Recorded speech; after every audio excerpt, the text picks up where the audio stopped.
The message appeared in our family group chat on Sunday afternoon, 2 weeks before Thanksgiving. My sister Jennifer had sent it to the entire family. Parents, my brother Michael, Michael's wife Lisa, Jennifer's husband David, and me. Family meeting results. The message began. We've decided Thanksgiving will be immediate family only this year. Sorry Maria, but with everything going on we need to keep it small and intimate. I stared at my phone screen rereading the message. Everything going on? I wasn't sure what that referred to, but the meaning was crystal clear. I wasn't invited to Thanksgiving dinner at Mom and Dad's house for the first time in 31 years. The group chat continued with responses from other family members. Michael, makes sense. Sometimes smaller is better. Lisa, looking forward to a cozy family dinner. David, we'll miss you Maria but understand the decision. Thanksgiving is family only this year, Jennifer had written. Find other plans. The phrase stung more than I wanted to admit. Apparently, after 3 decades of family Thanksgivings, I was no longer considered part of the family worthy of inclusion. I typed back, understood in joy. It was easier than asking questions that would lead to uncomfortable answers. Whatever their reasons for excluding me, arguing about it would only make things worse. My phone buzzed with a private message from Mom. I'm sorry sweetie. This wasn't my idea but the kids think it's best this year. The kids. At 31, 33 and 35 we were hardly kids, but Mom still referred to her children that way. Apparently 2 of her kids had decided the 3rd kid wasn't welcome at family dinner. I set my phone aside and tried to focus on work. As a senior financial advisor at Morrison & Associates, I had plenty of client portfolios to review before Monday morning. The distraction would be good for me. But I couldn't stop thinking about the message. Family only. As if I wasn't family. As if 31 years of Thanksgiving traditions had been erased by whatever family meeting had taken place without me. My phone buzzed again. Another message in the group chat from Jennifer. Also, just so everyone knows, David got the promotion. He's now regional sales manager. We're so grateful for all the family support during this difficult time. Difficult time? I scrolled back through weeks of group chat messages, looking for clues about what difficult time Jennifer was referring to. There were mentions of work stress, some financial concerns and vague references to figuring things out, but nothing that seemed to warrant excluding me from Thanksgiving. Then I remembered. 3 years ago when David had been laid off from his previous job, Jennifer had asked for help with their mortgage payments. She'd been pregnant with their 2nd child, money was tight and they were worried about losing their house. I'd quietly arranged for their mortgage to be paid through one of my investment accounts. No fanfare, no family announcements, just a simple solution to a temporary problem. When David found new employment 6 months later, Jennifer had thanked me profusely and said they'd pay me back as soon as they got caught up. That was 3 years ago. They'd never mentioned paying me back and I'd never brought it up. David's new job had apparently been lower paying than his previous position, and with 2 small children, I understood that money was still tight. So I just quietly continued paying their mortgage. $1,800 per month for 36 months. About $65,000 total. The same thing had happened with Michael and Lisa 2 years ago. Michael's construction business had hit a rough patch during a slow economy, and they'd been struggling with their mortgage on the large house they'd bought during better times. Lisa had called me in tears one evening, explaining that they might lose their house if they couldn't catch up on payments. I'd arranged for their mortgage to be handled through another investment account. $2,400 per month for 24 months. About $58,000. And 6 months ago, when Mom and Dad had mentioned casually that their retirement income wasn't covering all their expenses, I'd quietly taken over their mortgage payments as well. They thought their mortgage company had offered them a special senior citizen assistance program. They didn't know their daughter was paying their monthly housing costs. $1,500 per month for 6 months. $9,000 so far with no end date planned. They didn't know I've been covering their mortgages for 3 years. All 3 families. All 3 mortgages. All handled through different investment accounts so no one would discover the connection. Total monthly payments, $5,700. Total amount paid over the past 3 years, approximately $132,000. And now they'd decided I wasn't family enough to join them for Thanksgiving dinner. I opened my laptop and logged into my financial management system. 3 automatic mortgage payments were scheduled to process on the 1st of December, just 1 week after their family-only Thanksgiving celebration. I had been planning to continue the payments indefinitely. All three families were still struggling financially, and I had been fortunate with my investments over the past several years. Helping with their housing costs was something I could afford, and family was supposed to help family. But apparently I wasn't family anymore. I canceled all three automatic payments. The next morning, foreclosure notices arrived at all three houses. Actually, they arrived 30 days later, but the banks moved quickly once the payments stopped. Jennifer called me first, her voice panicked and confused. "Maria, something terrible has happened. Our mortgage company says we're behind on payments, but that's impossible. We've been current for 3 years." "That's strange," I said calmly. "What did they say exactly?" "They said the payments stopped coming in November and now we're in default. But we never made those payments ourselves. We assumed." She trailed off and I could practically hear her brain working through the implications. "Jennifer, what did you assume?" "We thought you were still helping us," she said quietly.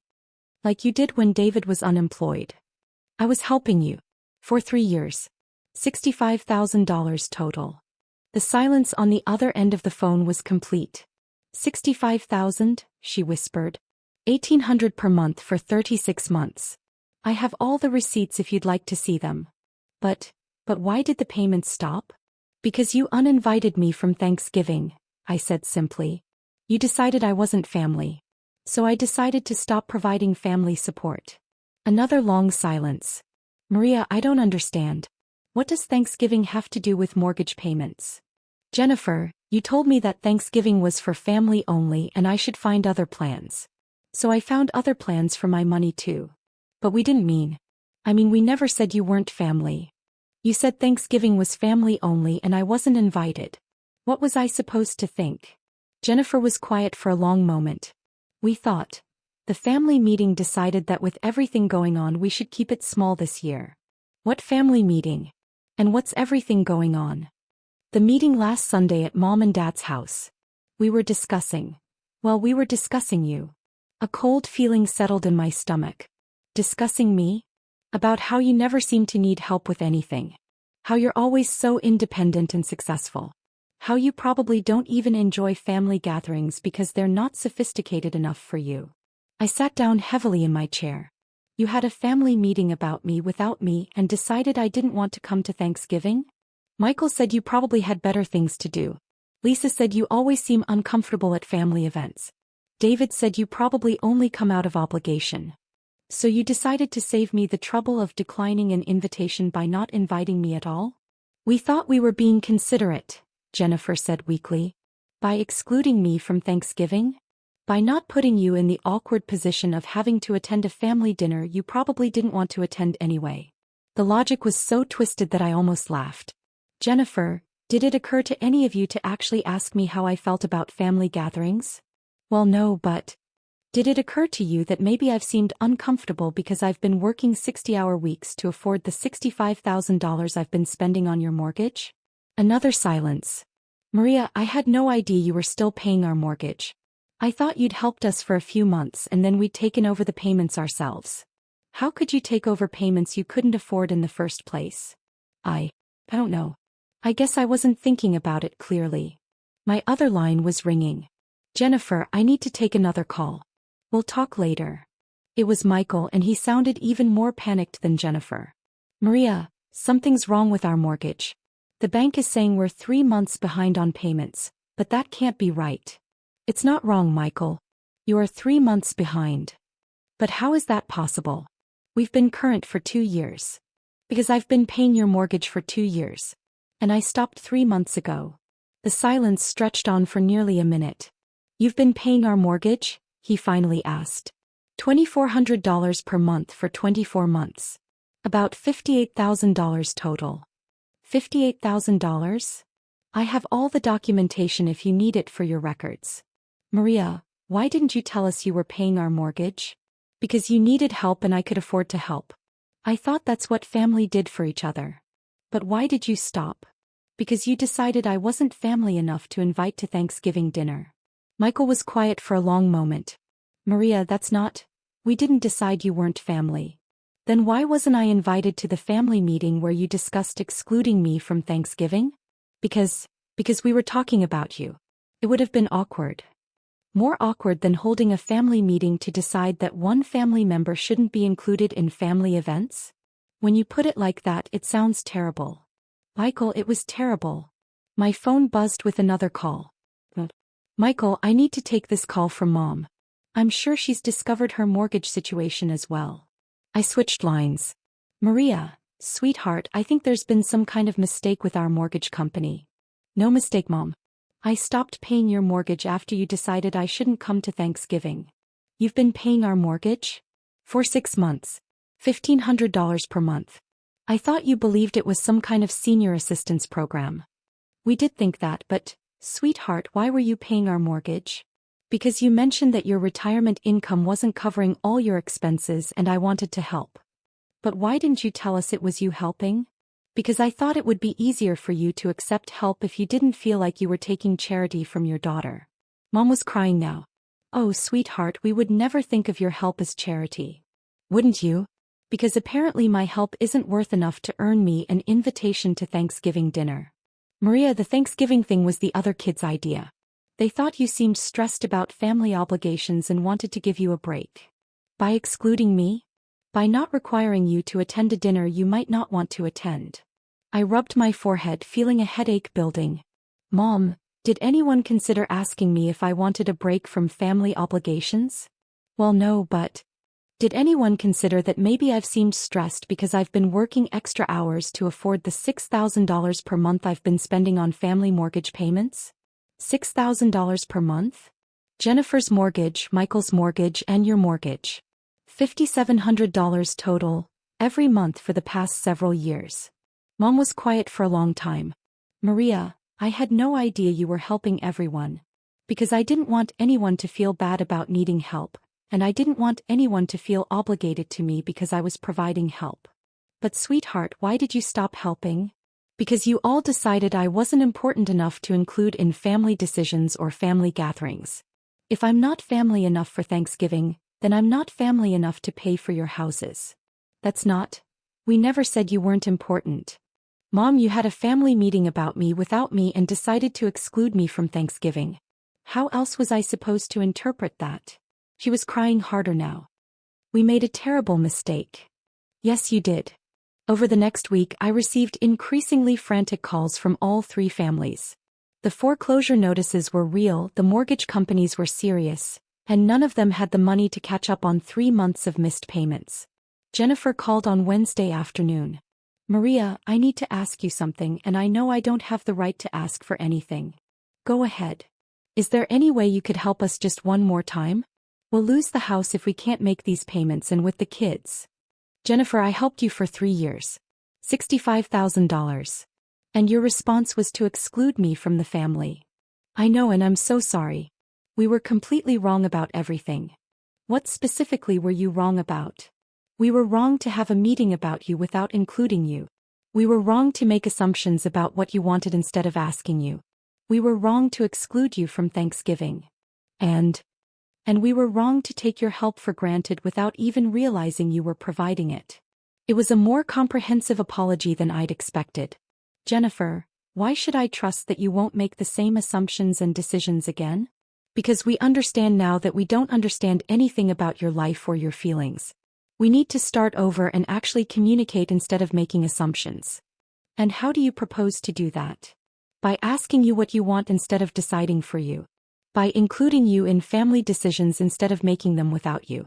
By treating you like the generous, caring person you've proven yourself to be instead of some distant relative who doesn't want to be bothered with family. I had to admit it was a good answer. Jennifer, I'll make you a deal. Okay. I'll pay your mortgage for 1 more month to prevent foreclosure. But after that you need to figure out how to manage your housing costs on your own. That's fair. And in exchange, you need to help me understand why my family decided I didn't belong at Thanksgiving. Deal. That evening, Jennifer, David, Michael, Lisa, Mom, and Dad all came to my apartment for what Jennifer called a family accountability meeting. It was the first time all of them had been in my space, and I could see them looking around with surprise at my high-end furniture, expensive artwork and floor-to-ceiling windows with city views. Maria, Mom said, your apartment is beautiful. When did you move to this building? 2 years ago. We never knew you'd moved, Michael said. Because you never asked about my living situation. Lisa was looking at the artwork on my walls. These paintings are gorgeous. Are they originals? Most of them, yes. They must have cost a fortune, David said. I've been fortunate with my investments. Jennifer sat down on my leather couch. Maria, I think we need to start this conversation by admitting that we don't really know anything about your life. That's a good starting point. We know you work as a financial advisor, but we don't know what that actually means day to day. We know you're successful, but we didn't realize how successful. We know you're independent, but we thought that meant you didn't want or need family support. Michael nodded. We've been making assumptions based on surface observations instead of actually getting to know you. What kind of assumptions? I asked. That you were too busy for family events, Lisa said.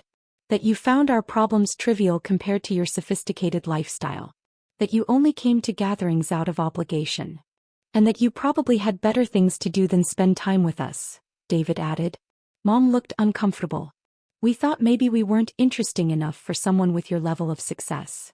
So instead of asking me how I felt, you decided to save me the trouble of pretending to enjoy your company? When you put it like that, it sounds incredibly presumptuous, Jennifer said. It was incredibly presumptuous. Dad spoke up for the first time. Maria, what do you actually think about our family gatherings? It was a question they should have asked years ago. I love family gatherings, I said honestly. Thanksgiving is my favorite holiday. I look forward to it for months. The admission seemed to surprise everyone. But you always seem so reserved, Lisa said. Because I work 60-hour weeks and I'm usually exhausted by the time I get to family events. Plus, I've been spending about $70,000 per year helping with family expenses, which requires me to work extra hours to maintain my own financial goals. $70,000 per year? Dad's voice was faint. Jennifer's mortgage, Michael's mortgage, your mortgage, plus various other family emergencies and expenses over the past few years. Michael was doing math in his head. Maria, that's more money than Lisa and I make combined in a year. Which is why I've been working 60-hour weeks. But why didn't you tell us? Mom asked. Why didn't you let us know you were sacrificing so much to help us? Because I didn't want you to feel guilty about needing help, and I didn't want you to feel obligated to me because I was providing help. But by not telling us, you let us think you were just naturally distant and uninterested in family, Jennifer said. And by not asking me about my actual feelings, you let yourselves think I didn't want to be part of the family. We talked for 3 hours that night. For the first time in years, my family asked genuine questions about my work, my goals, my feelings about family relationships, and my financial situation. They were shocked to learn how much I'd been quietly contributing to their welfare, and I was hurt to learn how long they'd been misinterpreting my behavior. Maria, Dad said as they were preparing to leave, I need to ask you something personal. Okay. Are you happy? I mean, setting aside all the family drama, are you happy with your life? It was such a dad question and exactly what I needed to hear. I am happy, I said. I love my work, I'm proud of what I've accomplished, and I love being able to help people I care about. But I've been lonely, especially during holidays when I felt disconnected from family. We want to fix that, Jennifer said. We want to be a real family again with real communication and real inclusion. What does that look like practically? I asked. It means asking you what you want instead of assuming we know, Michael said. It means including you in family decisions that affect you. It means taking an interest in your actual life instead of the fictional version we created. And it means taking responsibility for our own finances instead of unknowingly depending on your generosity, David added. 6 months later, we had the best Thanksgiving dinner in years. All 3 families had developed realistic budgets and were managing their own housing costs. Jennifer had gone back to work part-time, Michael had diversified his business to be less vulnerable to economic downturns, and Mom and Dad had adjusted their lifestyle to match their retirement income. But more importantly, they'd started asking real questions about my life and including me in family decisions. They knew about my work challenges, my investment strategies, my dating life, and my plans for the future. Maria, Jennifer said as we cleaned up after dinner, I want to thank you for teaching us how to be a better family. I didn't teach you anything. I just stopped enabling you to take me for granted. Sometimes that's the same thing, she said. The foreclosure notices had been a wake-up call for everyone. My family learned that assuming someone doesn't need inclusion is just as damaging as assuming someone doesn't need help. And I learned that sometimes the kindest thing you can do for people you love is to stop solving their problems for them and start insisting that they see you clearly. Thanksgiving really was family only that year. Just a different definition of family than anyone had expected.